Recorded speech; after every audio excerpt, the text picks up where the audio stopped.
Hi, I'm Mary, a librarian and book reviewer with a focus on stories written for kids, tweens, and teens. Today I get to share with you this book called There's a Monster in Your Book, written by Tom Fletcher and illustrated by Greg Abbott. Nobody wants a monster in their book, do they? So there are lots of ways to try to get the monster out, from tilting the book to blowing on the book to shouting really loud. Everything seems to maybe work a little bit, but nothing really gets the monster out of the book until one very specific moment when the monster decides that they're ready to escape. But maybe it's not a good idea to have a monster on the loose, so you have to decide if you want to have him back in the book or not.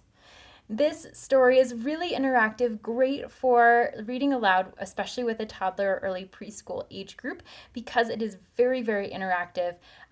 Thinking similar to Jan Thomas or Hervé Tullet, if you're familiar with those books and the way that they encourage audience participation, this one falls right in line with that as we're trying to get this monster out of the book. So each page has a limited amount of text and it speaks directly to the reader. You see the monster, you have different instructions for the listeners to do on each page, and each one affects the monster in a different way. You've got a variety of different fonts. You have a lot of movement around the page, both with the monster and with the text itself.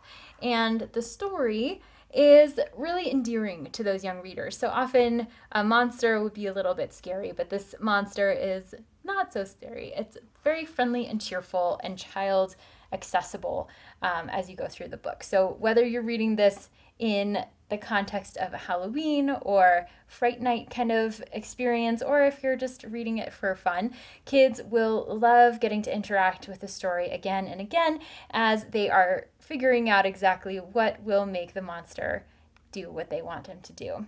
So lots of fun, not a whole lot as far as the illustrations go, but definitely a very interactive and enjoyable story for young readers, particularly in a read aloud setting. If this sounds like a great fit for you or for someone you know, I hope you look for it wherever you get your books.